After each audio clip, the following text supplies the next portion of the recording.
Hi, good morning to everyone. Welcome to Investment Achievement. Okay, இன்னைக்கு நம்ம பார்க்க போற டாபிக் என்னன்னு பாத்தீங்கன்னா பெனி ஸ்டாக்ஸ். பெனி ஸ்டாக்ஸ் வந்து எப்பவுமே ஹைலி ரிஸ்க்டான ஸ்டாக்ஸ். இந்த பெனி ஸ்டாக்ஸ்க்கு என்ன அர்த்தம்னு பல பேருக்கு தெரியாது. ஓகே, எல்லாமே தெரிஞ்சுக்கணும், தெரியாம இருக்காதீங்க.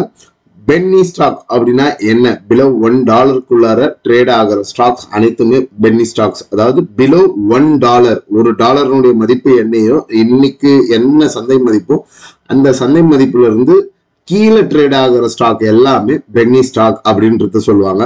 ஓகே, இனி நம்ம பார்க்கக்கூடிய பென்னி ஸ்டாக் ஏற்கனவே பார்த்தது தான். ஒன்னு ஜெயபிரகாஷ் பவர் அண்ட் குரூப்ஸ். இந்த ஸ்டாக்கை வந்து நாங்கள் எங்களுடைய ஸ்டூடெண்ட்ஸுக்கு சொல்லியிருந்தோம். அந்த ஸ்கிரீன்ஷாட்டும் பார்த்துருப்பீங்க ஃபேஸ்புக்கில். ஃபேஸ்புக் மற்றும் டெலிகிராம் பேஜஸ்ல இல்லாத நண்பர்கள் டிஸ்கிரிப்ஷன் லிங்க் இருக்கு, ஜாயின் பண்ணிக்கோங்க. என்னுடைய ஆக்டிவிட்டிஸ் அக்ரெசிவா ஃபேஸ்புக் பேஜஸ்ல தான் இருக்கும். அண்ட் நெக்ஸ்ட் பார்க்கக்கூடிய ஸ்டாக் என்ன ஏதுன்னு பார்த்தீங்கன்னா எம்எம்டிசி. ஆல்மோஸ்ட் ஒரு 35 rupeesல கொடுத்தது, ஒரு 200% ஆஃப் ரிட்டர்ன்ஸை ஒரு வித்தின் 2 monthsல கொடுத்துட்டு ரீடெஸ்ட்டுக்கு வந்திருக்கு. இப்போ இந்த ஸ்டாக்ல மீண்டும் ரீபை பண்ணக்கூடிய ஜோன் இருக்கா? கட்டாயம் இருக்கு. அந்த லெவல்ஸ் என்ன ஏதுன்றது அதையும் பார்த்துருவோம். And next Suzlon. சும்மா வெளுன்னு வெளுத்து வாங்கின ஸ்டாக், $7 சொன்ன ஸ்டாக் கிட்டத்தட்ட என்ன சொல்றது, ஒரு 400% ஆஃப் ரிட்டர்ன்ஸை கொடுத்துட்டு ஒரு கன்சால்டேட் மோட்ல இருக்கு. நெக்ஸ்ட் ரவுண்ட் சுஸ்லான் மூவ் ஆகுமா? மூவ் ஆகிறதுக்கு பாசிபிலிட்டி இருக்கு. பவர் செக்டார் ஒரு பூம் ஆகிறதுக்கு ஹைலி பாசிபிள். நான் ஏற்கனவே சொன்னதுதான், எனர்ஜி செக்டாரா ஃபோக்கஸ் பண்ணுங்க அப்படின்ட்டு. ஓகே, இந்த ஸ்டாக்ஸ் எல்லாம் பார்த்துருவோம். அண்ட் நிஃப்டி, பேங்க் நிஃப்டி, அதோடைய லெவல்ஸ் என்ன, மார்க்கெட் எப்படி க்ளோஸ் வச்சிருக்காங்க, அடுத்த கட்ட நகர்வு எப்படி நகரப்போகுது மண்டேல அப்படின்றத பார்ப்போம். அண்ட் இன்னும் குவாலிட்டியான ஸ்டாக்ஸ் எல்லாம் இருக்கு. அந்த வீடியோ நாளைக்கு இரவு நான் கொடுத்து விடுகிறேன் அப்படின்றத சொல்லலாம். ஓகே, டைரக்டா சார்ட்டுக்குள்ளார போயிடுவோம். Okay, JP power. நம்ம இந்த ஸ்டாக்கையும் எந்த ரேஞ்சில சொல்லணும் ஞாபகம் இருக்குங்களா? ஆல்மோஸ்ட் ஒரு 6 rupeesல இந்த இடத்துல பிரேக் அவுட் ஆயிட்டு ரீடெஸ்ட் ஆச்சு. அதாவது $6 இங்க உடைச்சு மேல போயிட்டு $11 போயிட்டு இங்க ரீடெஸ்ட் ஆகும்போது இங்கேயும் சொல்லணும். அதுக்கு முன்னாடி இந்த $6 பிரேக் வரும்ன்றது சொன்னோம். அப்போ பிரேக் அவுட் ஆயிட்டு ரீடெஸ்ட் இந்த இடத்துல எடுத்திருந்தா கூட இப்போ உங்களுக்கு என்ன பர்சன்டேஜ் ஆஃப் ரிட்டர்ன்ஸ் கொடுத்துருக்குது? ஒரு என்ன சொல்றது, ஒரு ஷார்ட் டேர்ம் ரிட்டர்ன்ஸுக்கு வந்து இந்த பென்னி ஸ்டாக்ஸ் எல்லாம் அடிச்சுக்கவே முடியாது. எந்த ஸ்டாக்லாம் லார்ஜ் கேப் கொடுக்க முடியாத ரிட்டர்ன்ஸ் எல்லாம் ஒரே ஸ்டாக் தான் கொடுக்கும், அது பென்னி ஸ்டாக். ஆனா பென்னி ஸ்டாக்ல எந்த இடத்துல போடணும், எவ்வளவு போடணும், என்ன பண்ணணும்ன்றது நம்ம கிளியரா தெரிஞ்சிருக்கணும். ஆல்மோஸ்ட் 148% ஆஃப் ரிட்டர்ன்ஸை கொடுத்துருச்சு.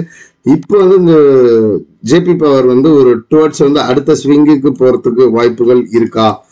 கட்டாயம் இருக்கு அப்படின்றது தான் நான் நினைக்கிறேன். இதை வந்து எப்படி புரிஞ்சுக்கலாம்? இந்த இடத்துல வந்து வால்யூம் நல்லா குமுலேட் ஆயிட்டு இருக்கு. இந்த இடத்துல ஒரு பொட்டன்ஷியல் பிரேக் வருமா? மார்க்கெட் அடுத்த கட்டத்துக்கு நகர்த்தி செல்லுமா? அப்போ ஒரு trend line support and resistance அதை எப்படி நம்ம பார்க்கலாம்? இப்போ இந்த இடத்துலயே பாத்தீங்கன்னா ஒரு கிளீனா மார்க்கெட் இந்த ப்ரீவியஸ் ஐயை உடைச்சு அதுக்கு மேலதான் ட்ரேட் ஆயிட்டு இருக்கு. நல்ல மேல போயிட்டு ஒரு ரீடெஸ்ட், மறுபடியும் மேல போயிட்டு ஒரு ரீடெஸ்ட். இது வந்து அடுத்த ஸ்விங் ஸ்டார்ட் ஆகிறதுக்கு ஒரு வாய்ப்பு இருக்கு. அந்த ஸ்விங் வந்து எந்த ரேஞ்சுக்கு மேல நம்ம பை எடுக்கிறோம் அப்படின்னு பாத்தீங்கன்னா $20 மேல பிரேக் அவுட் அண்ட் ரீடெஸ்ட் வந்துச்சுன்னா டுவர்ட்ஸ் மார்க்கெட் மேல போகும். டார்கெட் வந்து என்ன சொல்றது, எங்க வைக்கிறதுனே தெரியாதுங்க. இதெல்லாம் வந்து வெறித்தனமா பர்ஃபார்ம் பண்ணும். நல்ல ஒரு ட்ரெண்ட் ரிவர்சல் ஆயிட்டு இருக்கு. அப்போ ப்ரீவியஸ்ல I27 அப்படின்ற கார்னர் பண்ணலாம் இல்லையா? இந்த ரேஞ்சுக்கெல்லாம் இந்த இடத்துல எல்லாம் உடைச்சிடுச்சுன்னா ஆல்மோஸ்ட் இந்த ஸ்டாக் வந்து இந்த இடத்துல உடைச்சிடுச்சு, தெரியுதுங்களா? இங்க கன்சால்டேட்டை உடைச்சிட்டு பிரேக் அவுட் ஆயிட்டு ரீடெஸ்ட் ஆயிட்டு அப்படியே மார்க்கெட் மேலே ஏறினா கீழே, மேலே ஏறினா கீழே, மேலே ஏறினா கீழே. நீங்க லாங் டேர்ம்க்கு ஹோல்ட் பண்றீங்கன்னா இந்த பெனி ஸ்டாக்ல தான் ஒரு ஸ்விங் எடுத்துட்டு வந்த லாபத்தை மட்டும் விட்டுட்டு வரலாம்னு சொல்லுவோம்.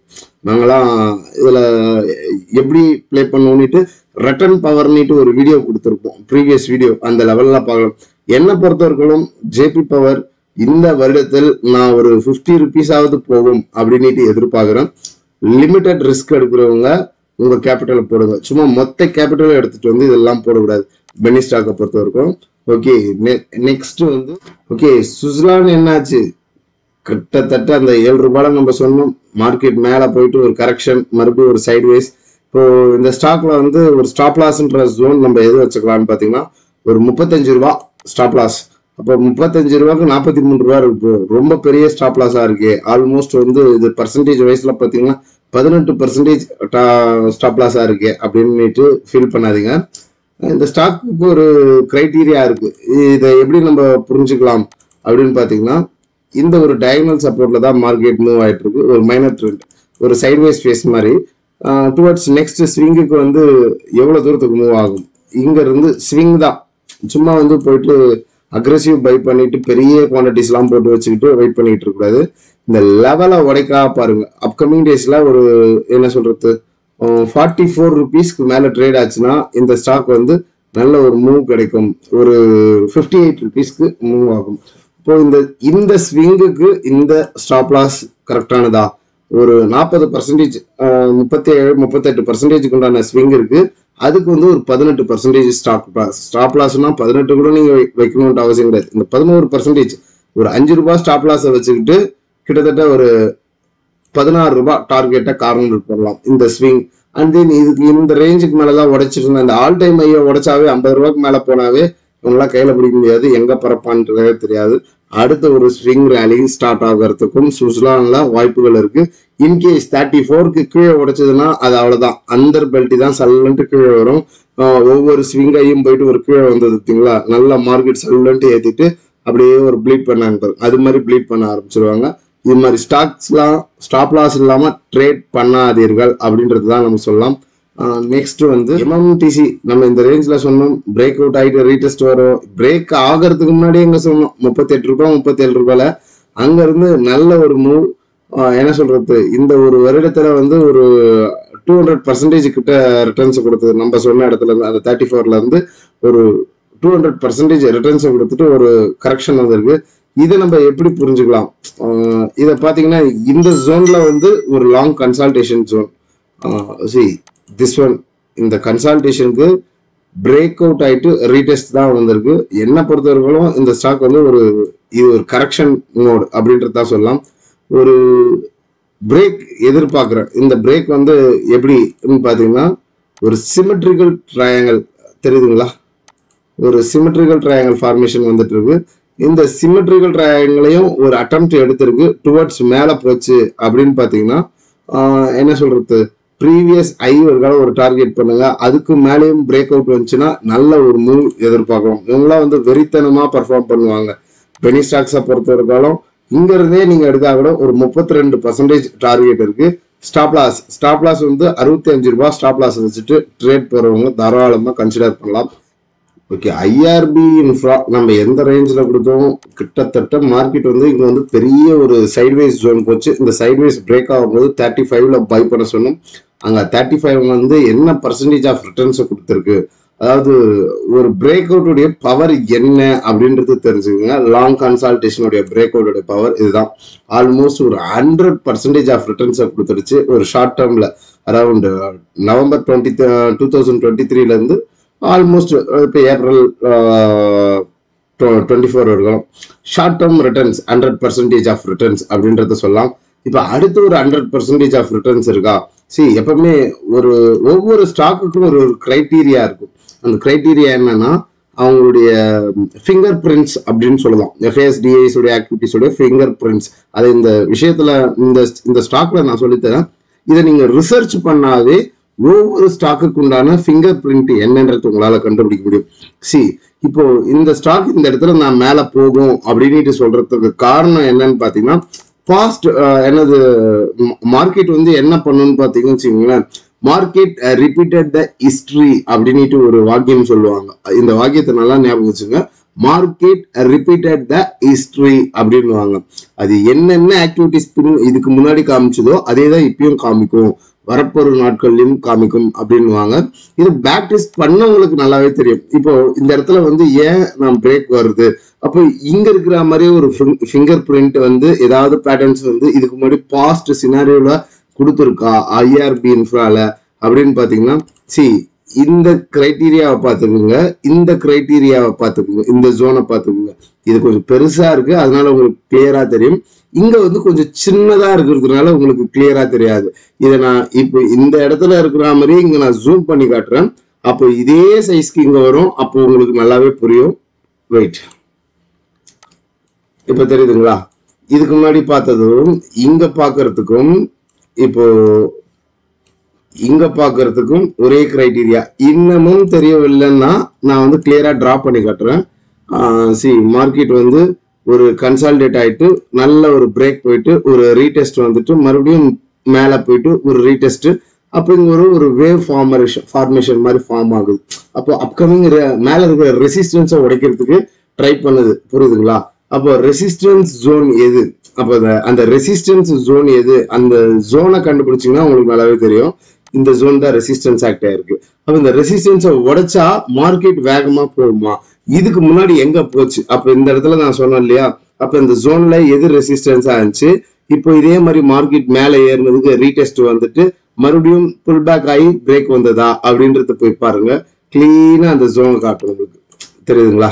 அப்போ மார்க்கெட் என்ன நடந்திருக்குது, ஒரு ஸ்விங் ஆகி போயிட்டு ஒரு சைட்வேஸ்ல வந்துட்டு மறுபடியும் ஒரு ஸ்விங் ஆகி புதுசா ஒரு ஸ்விங் ஐய பதிவு பண்ணிட்டு ஒரு ரிட்ரேஸ்மெண்ட் மறுபடியும் ஒரு அட்டெம்ப்ட் எடுத்து உடைக்க முடியாத மாதிரி சும்மா இப்படிதான் ஒரு பாசனங்கள்லாம் காட்டுவாங்க. அப்படியே மறுபடியும் கீழே விழுகிற மாதிரி விழுந்துட்டு மறுபடியும் ஒரு வால்யூமான கேண்டல் பிரேக் அவுட். இந்த பிரேக் வந்ததுக்கு அப்புறம் மார்க்கெட் சல்லுன்ட்டு மேல போச்சு. சேம் சினேரியோ தான் இந்த இடத்துல ஐஆர்பி இன்ஃப்ரால நடக்குது. ஐஆர்பி இன்ஃப்ரா அப்கமிங் டேஸஸ்ல ஸ்ட்ராங் பிரேக் அவுட் அரௌண்ட் ஒரு 70 ரூபீஸ்க்கு மேல பிரேக் வந்ததுன்னா இங்க இருந்து என்ன பர்ஃபார்மன்ஸ் கொடுத்ததோ அடுத்து ஒரு ரேலி ஸ்டார்ட் ஆகும். சரி, ஒவ்வொரு ரேலியும் ஒரு சைக்கிள் வாங்க. அந்த சைக்கிள் வந்து இதுதான் சொல்றது. நம்ம லாஸ்டா ஃபேஸ்புக்ல நம்மளுடைய அசோக் லேலண்ட்ல ஒரு கட்டுரையா எழுதி போட்டிருப்போம். ஒரு ஸ்விங் ட்ரேடர்னா அந்த ஸ்விங் மொமெண்டத்தை கேப்சர் பண்ணிட்டு வெளியே போயிடணும். இன்வெஸ்டர்னா இன்வெஸ்டருக்கு உண்டான ஆக்டிவிட்டிஸ்ல இருக்கணும். மார்க்கெட் ஏறிச்சா நான் அந்த இடத்துல வந்து நான் ப்ராஃபிட் புக் பண்றேன், புக் பண்ணல, நான் ஏன் இன்வெஸ்டர்? ஏன்னா நான் இன்வெஸ்டர். நீங்க ஸ்விங் ட்ரேடரா இருந்தா என்ன பண்ணணும்? அங்க புக் பண்ணணும். அட்லீஸ்ட் பார்ஷியல் ப்ராஃபிட் புக்கிங்காவது பண்ணணும். எதுவுமே பண்ணாம இன்வெஸ்டரும் இல்லாம ட்ரேடரும் இல்லாம மேல போகும்போது இன்வெஸ்டர்ன்றது, கீழே வந்தா நான் எக்ஸிட் பண்ணிட்டு வெளியே வந்துடலாமான்றது, இப்படி மாத்தி மாத்தி முடிவுகள் எடுக்கக்கூடாது. ஒரு வாரம் இருந்ததுக்கு எல்லாருமே வச்சுக்கலாமா வித்துடலாமா அப்படின்னீங்க. இப்ப 4 நாள் ஏறின ஏத்தத்துல சார் எந்த ஸ்டாக் வாங்கறதுன்றீங்க. அப்போ உங்களுடைய மனம் எவ்வளவு அழைப்பாயுது அப்படின்றது தெரிஞ்சுக்கங்க. ஐஆர்பி இன்ஃப்ரா இந்த ரேஞ்சை உடைச்சதுன்னா மொமெண்டம் வேற மாதிரி போகும் அப்படின்றது சொல்லலாம். இன்கேஸ் இதுக்கு வந்து நம்ம எப்படி பை பண்ணணும்னா பிரேக் அவுட் அண்ட் ரீடெஸ்ட் வரும்போது தான் நம்ம பை எடுக்கணும். அப்போ இங்கதான் பை எடுக்கணும். அப்போ இந்த இடத்துல என்ன சார் பண்றது? இன்னும் ஒரு சீப்பர் பிரைஸ்ல கிடைக்குதான்னு பாருங்க. மறுபடியும் ஒரு கன்சல்டேஷன்ல லோயர்ல 52ல இந்த ரேஞ்சுக்கு வருதா இல்லையா? இங்க ஒரு அக்குமுலேஷன், இங்க ஒரு அக்குமுலேஷன் அப்படின்னுட்டு ஐஆர்பில ஒரு இன்வெஸ்டரா இருக்கிறீங்கன்னா யூ கேன் ட்ரை அப்படின்னு சொல்லலாம். ட்ரேடரா இருந்தா by above 72 rupees strong break out sustain candle அப்படின்றத சொல்லலாம். Next, okay, proper technical knowledges வேணும் அப்படின்னு விருப்பப்படக்கூடிய நண்பர்கள் அப்கமிங் செஷன்ல கிளாஸஸ்ல ஜாயின் பண்ணலாம். June 1 கிளாஸஸ் ஸ்டார்ட் ஆகுது. இதுக்குண்டான ஃபீஸஸ் 3K. உங்களுக்கு ஏதாவது குவைரிஸ் இருந்தது, கிளாஸஸ்ல உண்டான குவைரிஸ் எப்போ எந்த செஷன் எந்த தேதியில போகும் அப்படின்றதுனா என்னுடைய வாட்ஸ்அப் நம்பரும் இதுதான், விர்ச்சுவல் பேமெண்ட் ஐடியான நம்பரும் இதுதான். டெக்ஸ்ட் பண்ணுங்க. உங்களுக்கு உண்டான டீட்டெயில்ஸ் என்ன ஏது, எந்த சிலபஸ்லாம் எந்த தேதிக்கு வரும், எந்த மாதிரி மார்க்கெட்ல நீங்க புரிஞ்சுக்கலாம், செஷன் எப்படி இருக்குன்றத சென்ட் பண்றேன். பார்க்கக்கூடிய நண்பர்கள் ஒரு லைக் பண்ணுங்க, சப்ஸ்கிரைப் பண்ணுங்க. மீண்டும் ஒரு பதிவில் உங்களை சந்திக்கிறேன். இப்படிக்கு உங்கள் நண்பன் பாலாஜி ரஞ்சிதா.